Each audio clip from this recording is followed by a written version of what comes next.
Episode 1 जन्म और प्रारंभिक जीवन। एक रहस्यमयी शुरुआत। 1970 के दशक की एक ठंडी रात थी जब जूने और जेनिफर गिबन्स का जन्म कैरिबियन द्वीप बारबाडोस में हुआ। उनके माता पिता ग्लोरिया और ऑब्रे गिबन्स यह नहीं जानते थे कि उनके घर में जन्मी ये दो जुड़वां बच्चियां पूरी दुनिया के लिए एक रहस्यमयी पहेली बन जाएंगी।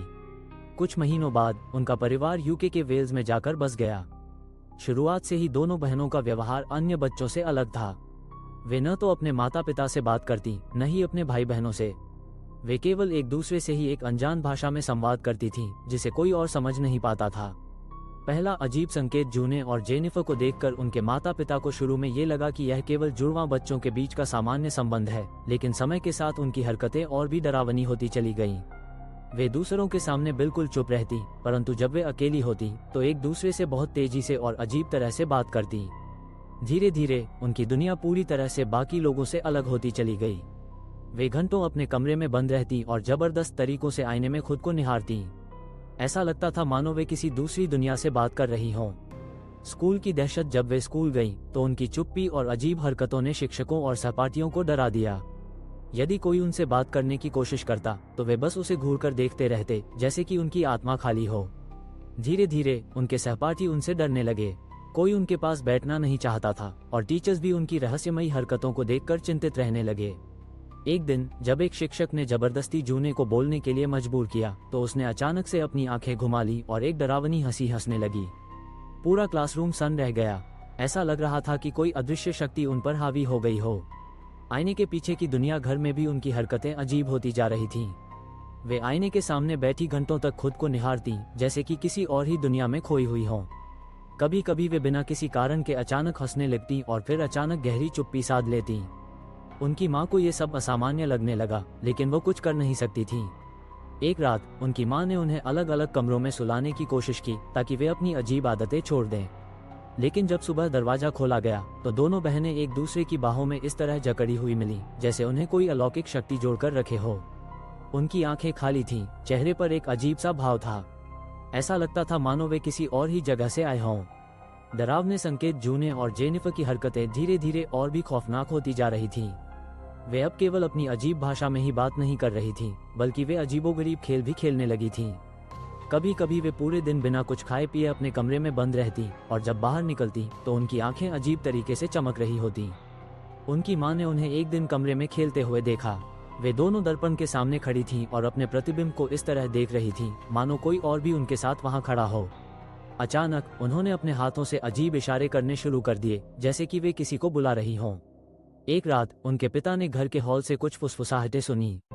जब वे ये देखने गए कि क्या हो रहा है तो उन्होंने पाया कि दोनों बहनें बिना पलक झपकाए एक दूसरे को घूर रही थीं। उनके होंठ हिल रहे थे, लेकिन उनकी आवाज सुनाई नहीं दे रही थी।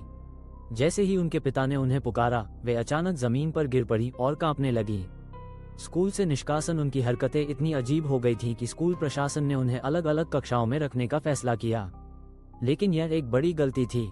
अलग होते ही जूने और जेनिफर हिंसक हो गईं।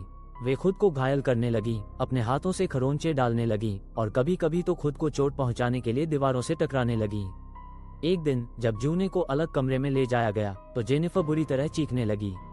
उसकी आवाज इतनी भयानक थी कि स्कूल की खिड़कियां तक कांपने लगीं।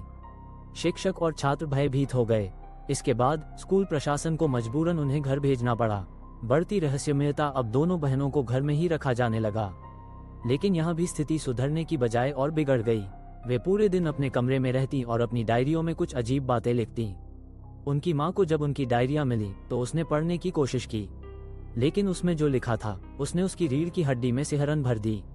उन्होंने लिखा था, हमारे भीतर कोई और भी रहता है, वह हमें बुलाता है, हमें उस तक पहुंचना होगा, लेकिन एक को मरना होगा। उनकी माँ को ये देखकर डर लगने लगा। उन्हें समझ नहीं आ रहा था कि वे क्या करें। क्या उनकी बेटियां सच में किसी भूतिया ताकत के प्रभाव में थीं, या ये सब उनकी मानसिक स्थिति का परिणाम था? रहस्यमयी निर्णय। धीरे धीरे उनकी हरकतें और खतरनाक होती चली गईं। वे कभी कभी खुद को ही मारने की कोशिश करने लगी। उनकी माँ ने हार मान ली और उन्हें मनोवैज्ञानिकों को दिखाने का फैसला किया, लेकिन यह निर्णय उनकी जिंदगी का सबसे भयावह मोड़ साबित हुआ। अगले एपिसोड में जूने और जेनिफर का मनोवैज्ञानिक परीक्षण और उनके अंदर की छिपी हुई खौफनाक सच्चाई सामने आएगी। एपिसोड 2 मनोवैज्ञानिकों का परीक्षण और खौफनाक सच्चाई। रहस्यमयी परीक्षण की शुरुआत जब जूने और जेनिफर की हरकतें पूरी तरह से नियंत्रण से बाहर होने लगी तो उनके माता पिता ने मनोवैज्ञानिक सहायता लेने का फैसला किया। उन्हें एक विशेष संस्था में भर्ती कराया गया जहां डॉक्टरों ने उनकी मानसिक स्थिति का अध्ययन करना शुरू किया। पहले ही दिन से डॉक्टरों को महसूस हो गया कि ये दोनों लड़कियां साधारण नहीं थीं। वे न केवल किसी से बात नहीं करती थीं, बल्कि वे किसी अदृश्य शक्ति के नियंत्रण में भी लग रही थीं। जब भी कोई डॉक्टर उनसे सवाल पूछता तो वे बिना किसी प्रतिक्रिया के केवल एक दूसरे को घूरने लगती। कभी कभी वे आंखें बंद करके धीरे धीरे सिर हिलाने लगती, जैसे किसी अदृश्य व्यक्ति से बात कर रही हों। डायरियों के रहस्य। मनोवैज्ञानिकों को उनके कमरे से कई डायरियां मिली जिनमें उन्होंने अपनी भावनाओं और विचारों को बहुत विस्तार से लिखा था।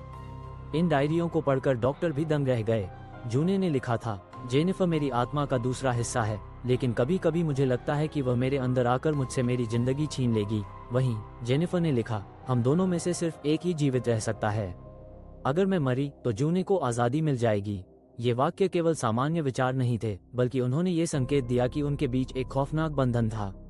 ऐसा लग रहा था जैसे कोई एक आत्मा दूसरी आत्मा पर हावी होने की कोशिश कर रही हो।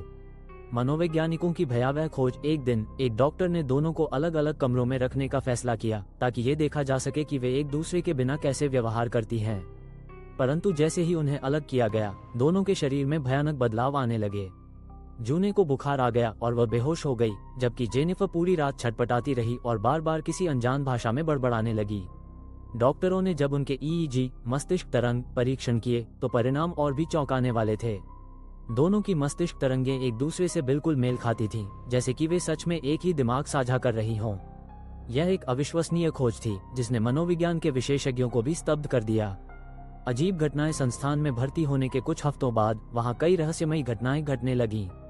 एक रात एक नर्स ने देखा कि जूने और जेनिफर एक साथ अपने बिस्तर पर बिल्कुल सीधी बैठी थीं और उनकी आंखें सफेद हो चुकी थीं। जब नर्स ने पास जाकर उन्हें छूने की कोशिश की तो कमरे की लाइट अचानक बंद हो गई। जब लाइट वापस आई तो दोनों सामान्य लग रही थीं, मानो कुछ हुआ ही न हो। एक अन्य घटना में दोनों ने बिना किसी उपकरण के एक दूसरे के विचारों को पढ़ने का दावा किया। जब डॉक्टरों ने उनकी मानसिक क्षमताओं को परखने के लिए एक परीक्षण किया तो उन्होंने पाया कि वे सच में एक दूसरे की सोच को महसूस कर सकती थीं। सबसे अजीब बात यह थी कि जब भी कोई उनके बीच हस्तक्षेप करने की कोशिश करता तो जेनिफर को दौरे पड़ने लगते और जूने एक ठंडी मुस्कान के साथ उसे देखती रहती। एक को मरना होगा। समय के साथ ये स्पष्ट हो गया कि जूने और जेनिफर का रिश्ता सामान्य नहीं था। वे एक दूसरे से प्यार भी करती थीं, लेकिन साथ ही वे एक दूसरे के बिना जी भी नहीं सकती थीं। उनकी डायरी के अनुसार उन्होंने फैसला किया कि उनमें से किसी एक को मरना होगा ताकि दूसरी को आज़ादी मिल सके। एक दिन उन्होंने डॉक्टरों को बताया कि वे खुद निर्णय ले चुकी हैं। जब डॉक्टरों ने पूछा कि इसका क्या मतलब है तो उन्होंने केवल इतना कहा, आपको जल्द ही पता चल जाएगा। मौत की भविष्यवाणी। कुछ हफ्तों बाद जूने और जेनिफर को एक और संस्थान में स्थानांतरित किया जाने वाला था। यात्रा के दिन जेनिफर ने जूने से कहा, अब तुम आज़ाद हो जाओगी। बस में बैठने के कुछ समय बाद ही जेनिफर की आंखें बंद होने लगी और वह धीरे धीरे बेहोश होने लगी। जब संस्थान पहुंचा गया तो डॉक्टरों ने पाया कि जेनिफर की मृत्यु हो चुकी थी। सबसे चौंकाने वाली बात यह थी कि उसकी मौत का कोई स्पष्ट कारण नहीं था। कोई बीमारी नहीं, कोई चोट नहीं, बस उसकी सांसें अचानक रुक गई थीं। आखिरी रहस्य। जेनिफर की मृत्यु के बाद जूने पूरी तरह से बदल गई। उसने पहली बार खुलकर दूसरों से बात करना शुरू कर दिया। उसकी आवाज में अब कोई डर नहीं था, कोई रहस्य नहीं था। ऐसा लग रहा था जैसे वो सच में आज़ाद हो गई हो। उसने डॉक्टरों से कहा, हमने बचपन में ही यह तय कर लिया था कि एक दिन जेनिफर को मरना होगा ताकि मैं सामान्य जिंदगी जी सकूं। निष्कर्ष, यह मामला आज भी दुनिया के सबसे रहस्यमयी मामलों में से एक है।